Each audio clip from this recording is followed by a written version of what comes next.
La maison Zeynep Khatoun. Le Vieux-Caire comprend des chefs-d'œuvre architecturaux laissés depuis l'époque fatimide, mamelouk et ottomane. Ces chefs-d'œuvre existent encore jusqu'aujourd'hui.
La maison de Zeynep Khatoun, située derrière la mosquée de l'Azhar, est l'un de ces splendides chefs-d'œuvre, surtout après sa restauration et sa rénovation.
C'est pourquoi elle est devenue une destination de choix pour les visiteurs égyptiens, arabes et étrangers, ainsi que pour les réalisateurs et producteurs de films et de séries historiques qui y tournent leurs œuvres cinématographiques ou télévisées.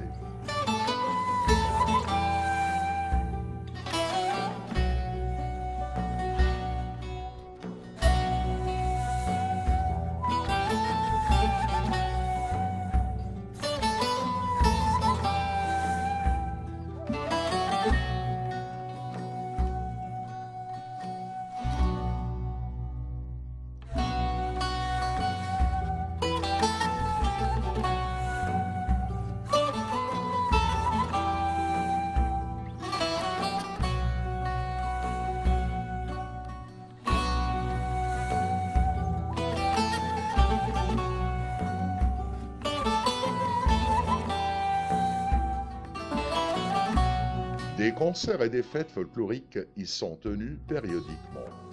La maison de Zeynep Khatoun est située au cœur du Vieux-Caire, à l'intersection d'Atfet El Azhari et de l'allée d'El Ainaba, derrière la mosquée de l'Azhar, au milieu d'une impressionnante collection de monuments islamiques datant du IVe siècle et du Xe siècle.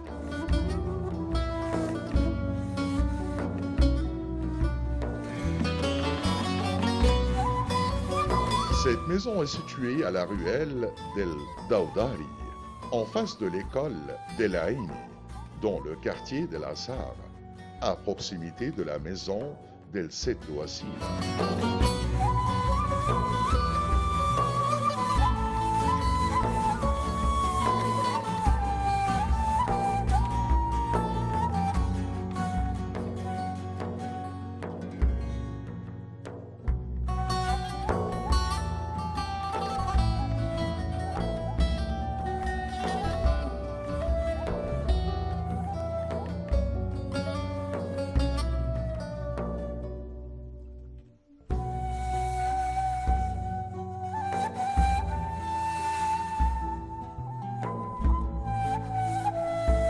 C'est un exemple unique du meuble résidentiel du Caire, conservant tous ses éléments architecturaux.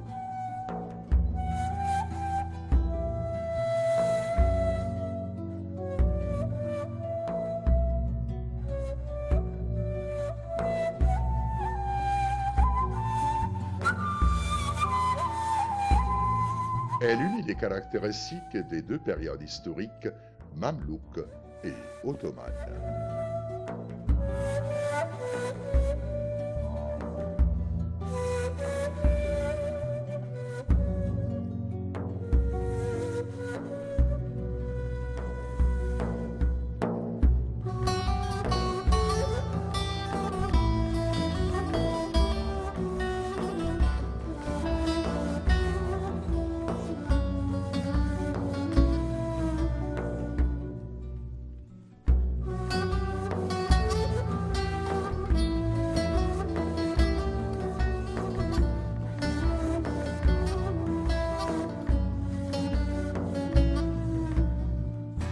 Certaines de ces parties ont été probablement construites à la seconde moitié du 8e siècle de l'Hégire, 14e siècle après Jésus-Christ. L'émir Methqal el-Zahiri l'a modernisé à la fin de l'époque mamelouk.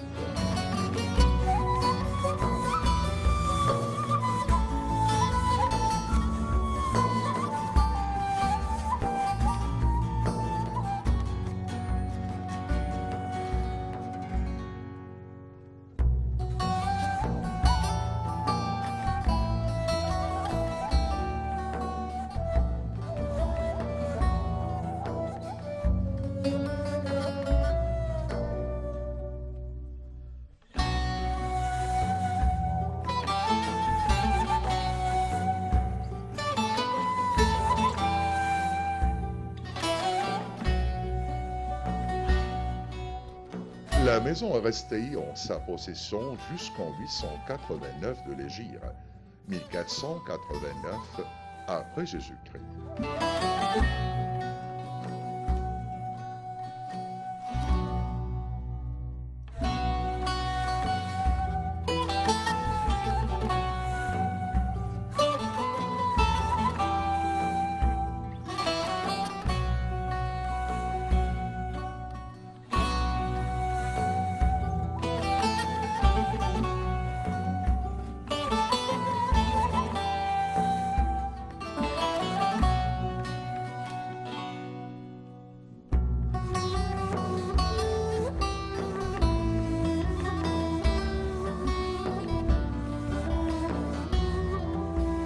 Elle est ensuite devenue la possession du sultan Qaitbay. La maison porte son nom en référence à sa dernière propriétaire, à savoir Zeinab Khatoun.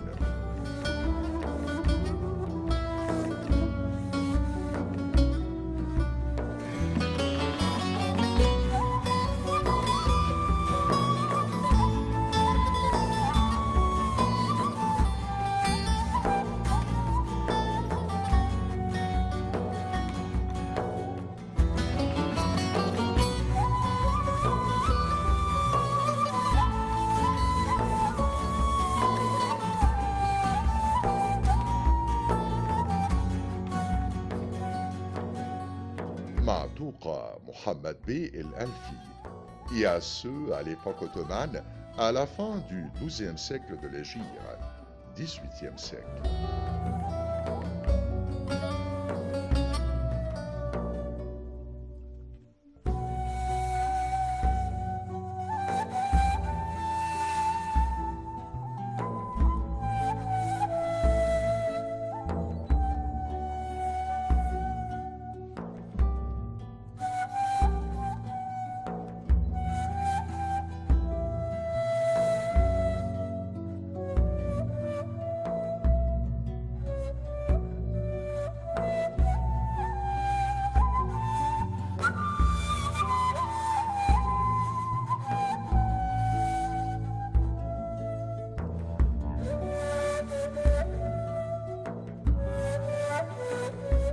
Au début, ce palais appartenait à la princesse Chakra Hanem, la petite-fille du sultan El-Nasir Hassan ibn Qalaoun, l'un du sultan mamelouk.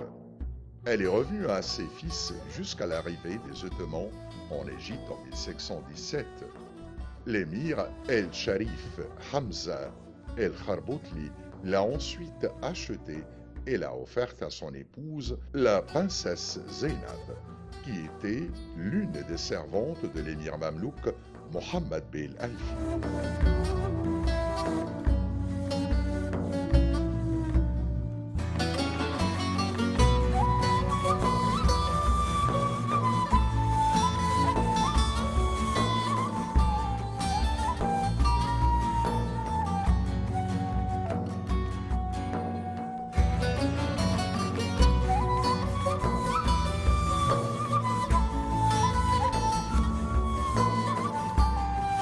Elle portait le titre de Khatoun, c'est-à-dire l'honorable et la noble.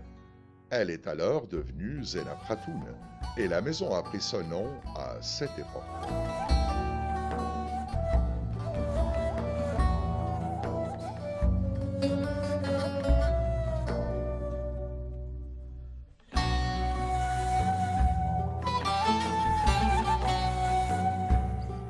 Mohammed bey Alfi était un mamelouk amené en Égypte et vendu à Taïmour-Lenk, qu'il a offert à son tour à Mourad Bey, l'un des plus grands émirs mamelouks.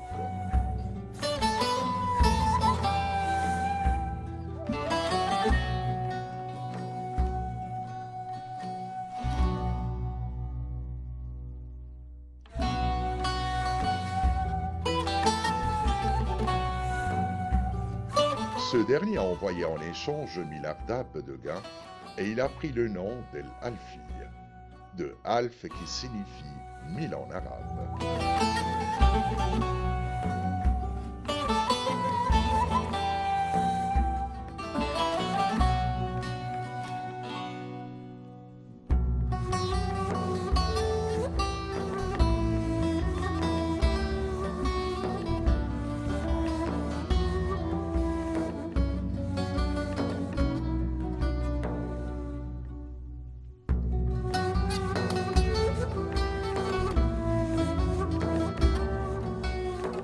Mohammed bey Alfi possédait de grandes sommes d'argent. Il a conçu des palais ainsi que des maisons et avait de nombreux serviteurs et mamelouks.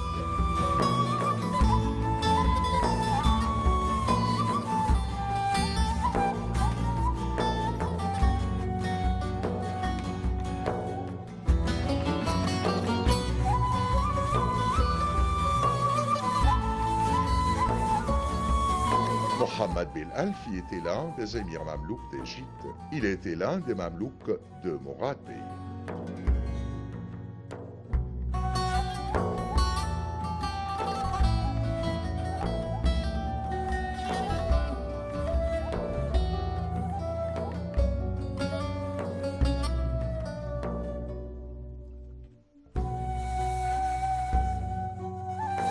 Avec l'arrivée de la Compagnie française d'Égypte, il s'est enfui avec Mourad Bey en Haute-Égypte.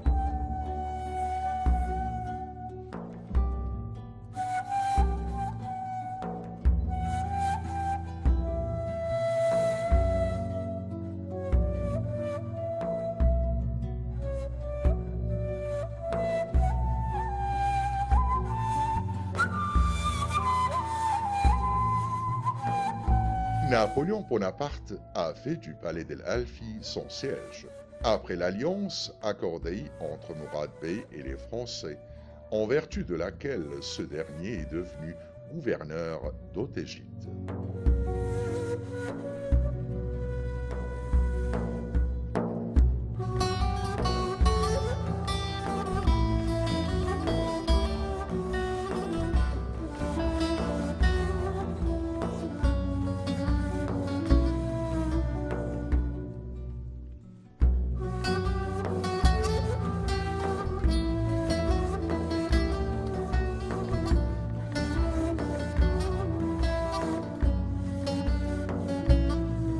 El-Alfi s'est séparé de lui et a continué à combattre les Français.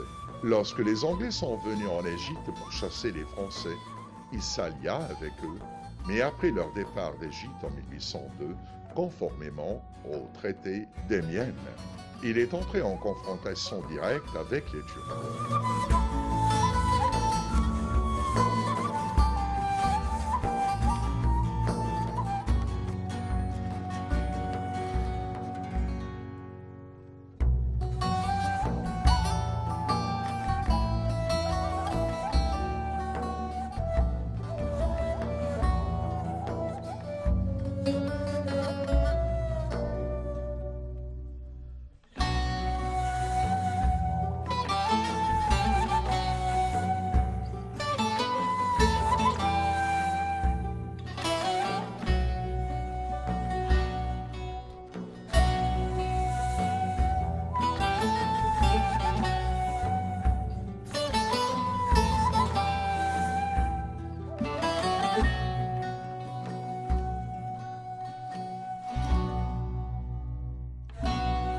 Il s'est réfugié alors en Haute-Égypte.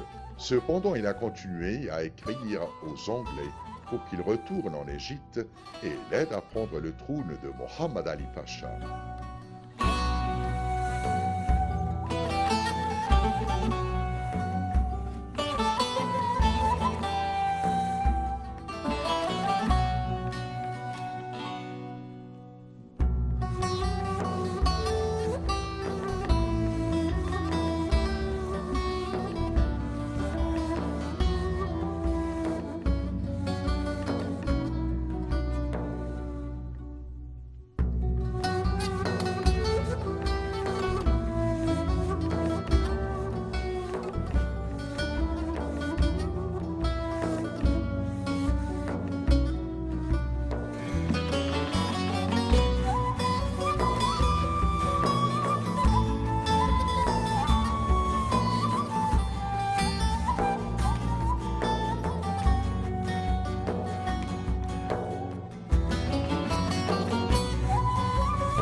Il a réussi à vaincre deux armées envoyées par Muhammad Ali à Beni Suif et à Rahmaniya, mais il meurt le 28 janvier 1807.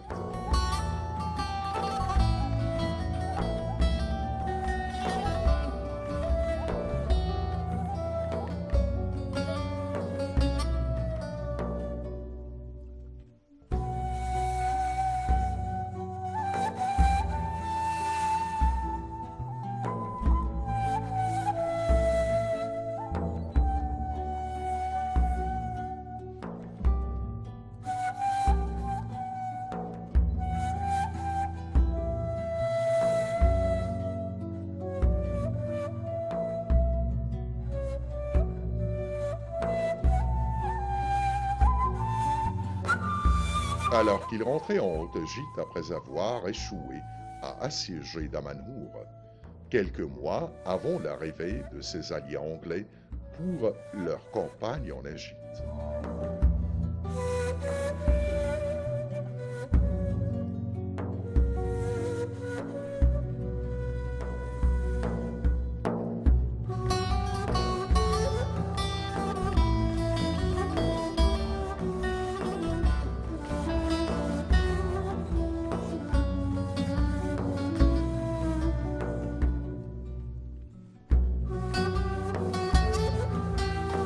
Quant à Zénab Khatoun, elle était l'une des servantes de Mohammed bin Alfi. Affranchie par ce dernier, elle a épousé un émir nommé El-Sharif Hamza el-Kharbotli. Étant donné qu'a épousé un émir, elle est devenue une princesse comme lui et a pris un surnom Khatoun, ce qui signifie une femme noble et honorable.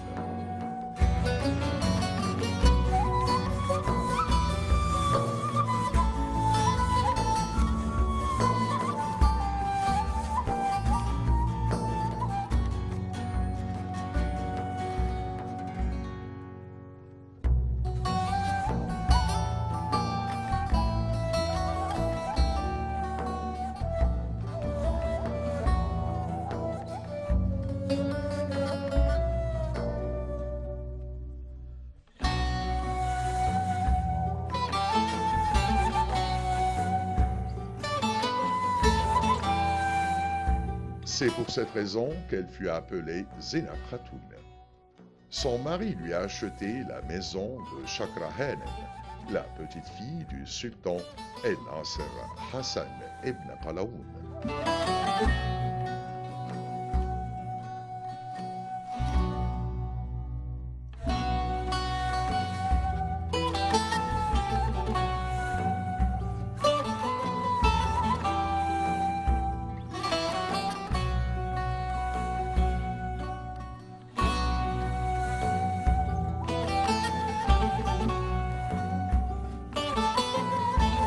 La maison a pris son nom, la maison de Zénab Khatoun. Elle a été la dernière à l'habiter avant qu'elle rejoigne le ministère égyptien del Awqaf, qui lui a loué à plusieurs personnalités, dont le dernier était un commandant britannique pendant l'occupation anglaise de l'Égypte.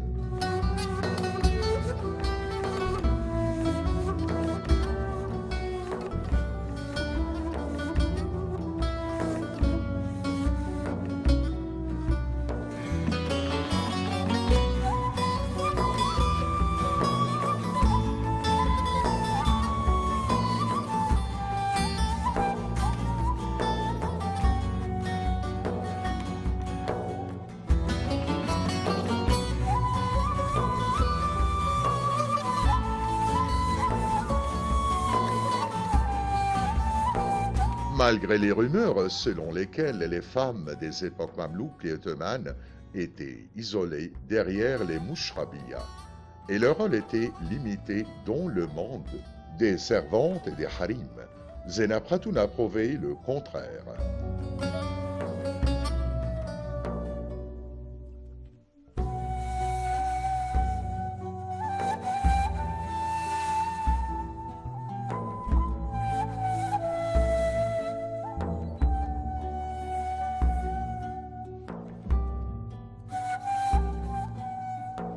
En 1798, la compagnie française est arrivée en Égypte et les Égyptiens ont commencé leur lutte contre l'occupation étrangère.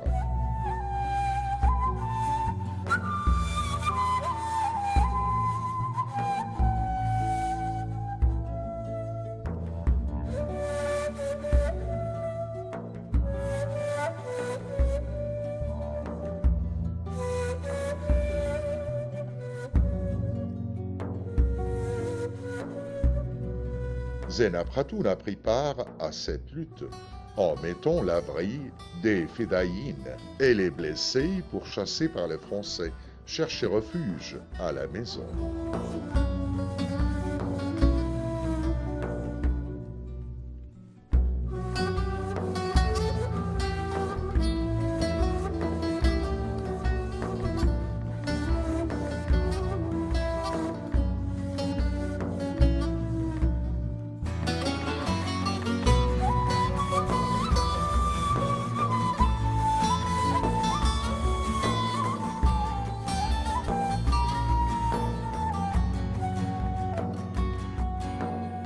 Vingt-sept dépouilles ont été retrouvées enterrées dans sa maison dans une crypte souterraine.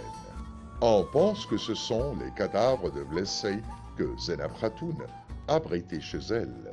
Si la biographie de cette dame nous montre ses traits caractéristiques, la maison elle-même, avec ses salles et ses motifs géométriques, nous révèle ceux de l'architecture mamelouk.